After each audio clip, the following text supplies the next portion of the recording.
right. Where do we go? Where do we go? Okay, Bill. Really want to thank you for the podcast. It has helped me tremendously in getting through one of the hardest times of my life. Well, thank you very much. I won't drag it out too much, but basically, my wife and I had a daughter, and 2 years later, we ended up with triplets too. Wow, it was brutally hard. Yeah, dude. You know what sucks when you get the triplets? It not only is it brutally hard, but it's not quite hard enough to make the fucking local news and have people send you money for your fucking health insurance. You know? What is that magic number? It's got to be at least four, if not five. And then people give a shit. But if you have eight, they resent you. Okay. I discovered I get panic and anxiety attacks from the sound of the baby screaming. And the worries of four little kids gives me 3-day-long anxiety attacks over the smallest things.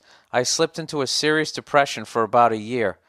The market destroyed our savings. Jesus Christ, dude. This sounds like the beginning of one of those fucking sad basic cable movies. Soon after the triplets' second birthday, during Father's Day weekend in early summer, the wife tells me she isn't really in love with me anymore. Father's Day weekend, she says that. What the fuck? She also has taken off her wedding ring just to see if I would notice. Well, I didn't. I was a bit more worried about surviving each day with four kids screaming all day, screaming all day long and living on 4 hours of sleep for the previous 2 years. Yeah, that's that classic woman thing where they don't say what's on their mind. Is they send you what they say. They send signals.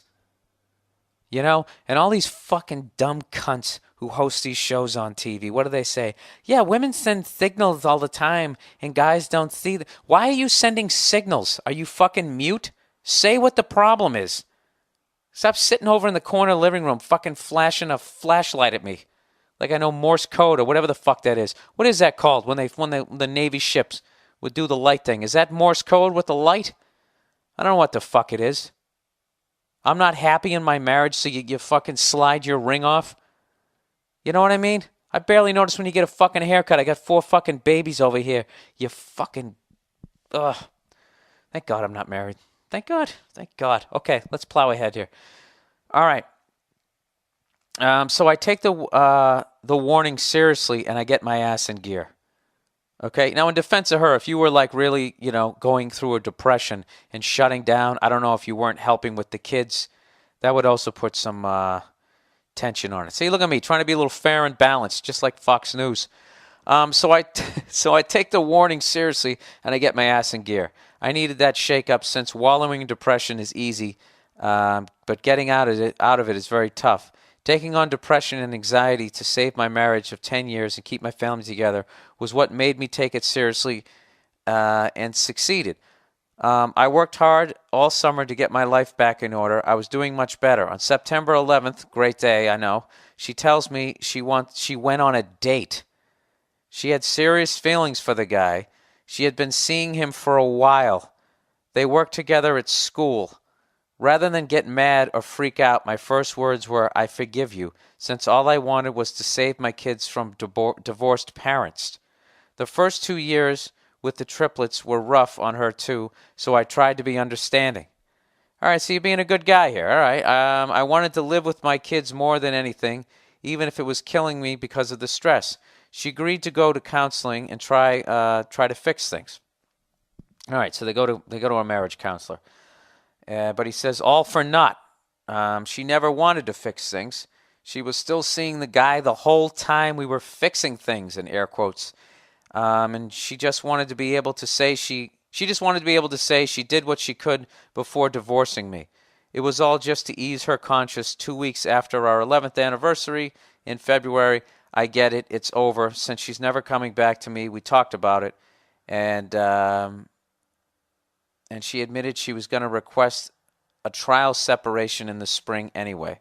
On September 11th, yes, again, 1 year to the day, the divorce was final. I'll be drinking heavily that day, the rest of my life, you can be sure. Now I get calls from the kids bawling their eyes out. Sorry, everybody, I know this is bumming you out.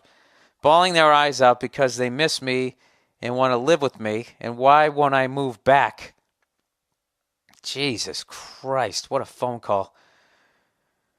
All right, the triplets are about to turn 4, and the older child is about to turn 6. I would love to tell them, I can't move back because your mom is a lying, cheating, skank whore. And she left me for that guy, Kevin, who comes over now, who's 10 years younger than her, who also teaches at her school.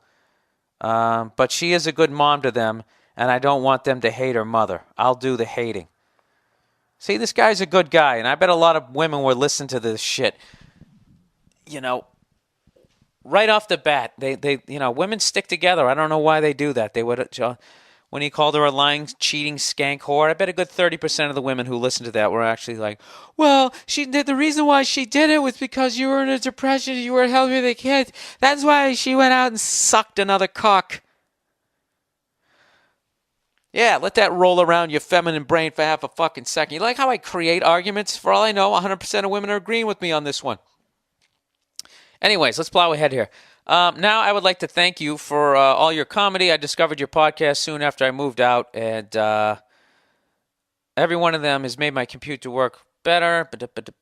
You've eased my anxiety. All right, let's get to underrated. I do, and I appreciate all the compliments, but it's just weird for me to sit here reading what a great fucking dude I am. Let me tell you why you're awesome, Bill. I don't want to read these people. They just send them to me, and I'm doing it for the fans. Anyways, he says, what the fuck is it? Now, for the not-so-mushy part. Good, we got past all the compliments. Please rip my cold and distant ex-wife a new one. Could you just call her a cunt one time on your show for me? Yeah, I could do that, but I really think it goes without saying. You know what I mean? Put it this way. If they made a 2010 cunt calendar, she would be January, to kick it off. Just to kick it off, let you know what you were in store for. There you go. All right, question number 2. Hey, Bill, I'm a regular listener and first-time writer. I need your advice on something. I'm 26 years old, and I was together with a lady for close to a year and a half. Before dating her, I was pretty much a dog. Your typical man-whore type. No, I know nothing about that. I'd basically bang anything with a skirt on it. Well, don't ever go to Scotland. Thank you. I'll be here all week. But this girl was different. I knew her for a while before we started dating, and we were amazing friends. Anyways, I won't blab on too much. But dating her was great. Her relationship with her dad was good, so she didn't have any issues and shit. But like in the middle of the relationship, I noticed her coworker would be extra flirty with her and stuff. Oh, Jesus. Ugh. If this was a TV show, they would introduce that, and then they would go to commercial. And you'd be like, but I want to see what's going to happen. Well, here we go. We're back from commercial. I always told her how it made me uncomfortable and shit that the dude always tried to get with her and stuff. Wait, I thought this was a woman. Oh, I immediately assumed it was a woman. I wanted this to be this is a guy. Oh, that's extra, oh, Jesus. Ah, Jesus Christ. These goddamn fucking women. What did she do to you, sir? Do I really got to read this? Do I even need to read this? You're totally loving her. You're complete fucking friends with her, and then she's flirting with this guy's flirting with her too much, and all of a sudden now you're not going out with her. Oh, God, these goddamn motherfuckers. All right, let's plow ahead. I just needed to regroup. So anyways, I told her how it made me uncomfortable and shit that the dude was always trying to get with her and stuff, but she always assured me that she didn't like the dude and she doesn't respect guys like that who hit on girls even though they are taken. But is she telling the guy to leave her alone? Oh, Jesus Christ. A couple of months passed, and then an incident happened. She was at an office party, and according to her, the dude got super drunk and kissed her. Anyways, this happened on a weekend and came clean about it the next day. Her excuse was that he got drunk and kissed her, so it wasn't her fault, and that she didn't kiss him back, so it means there's nothing there. Of course, I didn't listen to that bullshit, and I dumped her within 10 minutes of being told of that. Time out a second. I'm going to give you some applause. There you go. Exactly. I don't buy into that crap that she didn't kiss him back, because in my head, it's like she's saying, oh, he had his dick in me, but I didn't fuck him back, so it's okay. Thank you, sir. I don't even need to answer this. You got your head right where you need to be. When has a guy ever said, oh, honey, don't worry, I didn't kiss her back and gotten away scot-free?